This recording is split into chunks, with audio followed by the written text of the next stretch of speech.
Aloha gang. All right, this is our summary for chapter 9, 10, and 11. And chapter 9 is entitled The Evil Spell. The interesting thing about the way the chapter starts is that now Jess and Leslie are back as friends and they are hanging out once again in their favorite spot. Um, the interesting thing about this, now that it seems everything is back to normal and they're hanging out again, is that it starts to rain and it becomes very dangerous for them to go over the ravine into their secret place because the ravine, which was once dry, is now being filled with water because of the rain.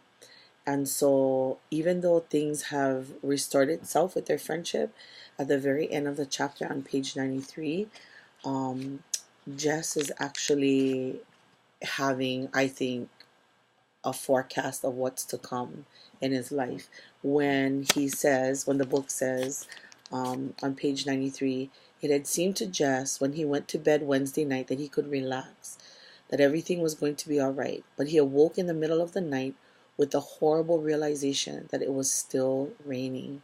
He would just have to tell Leslie that he wouldn't go to Terabithia.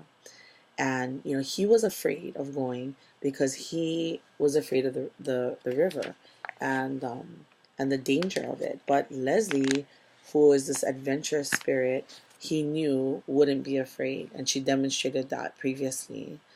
And so the next chapter, in chapter 10, it starts off the title, The Perfect Day, which it happens to be for Jess. He is able to spend time with his favorite teacher, and not only does he get to spend the day with her, but she invites him to town, particularly to spend time at the gallery, which he had never been to before, and which he would have never done in his life unless his teacher had offered him this opportunity. So he went, and he had such a wonderful time. I mean, it was as if he was in a dream. He was fascinated by what he had seen. Um, but of course, the entire day, turned sour, this whole experience. And again, his premonition from the chapter before, as the chapter ends, he's coming home after that wonderful day of being with his teacher. And his mom is greeting him in a way that she had never done before. She's, happy to see him, hugging him, and he's confused. And then his sister announces, your girlfriend's dead, and Mama thought you was dead too. And at that moment, the entire book shifts, obviously, because Leslie was a respite for Jess, and now, could it be true that she's gone? And so in chapter 11, the title alone just says what the entire chapter is about. And the chapter is entitled No exclamation point. And, he just, I guess for all of us, not only his character just, but for just human beings in general, one of the ways that we deal with pain and with hurt and things that are just too painful to deal with at the moment is we deny that it happened. And so he is just in a state of shock and, of course, denial. And it's evident when his father, again, they're acting out of character for them. For the entire book, they basically ignore him, they treat him poorly. And in this case, they're trying to comfort him. And so his father is declaring that they're going to go and see Leslie's family next door to pay respects to them. And the father says on page 109, says, seeing you as one that really know the little girl, I think it would be fitting for you to come too.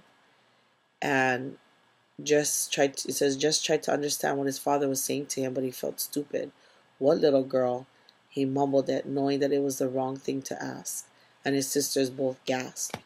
So, he's in denial of his friend, his only respite in the world, it seems, that she's gone now. And he's not wanting to deal with that. So my question is, he feels responsible in a way of her death because he could have invited her to go with him on that date with his teacher. and instead he chose not to. So my question is, would it have made a difference, you think, if he had invited Leslie to go along? Would the accident not have occurred? Thanks.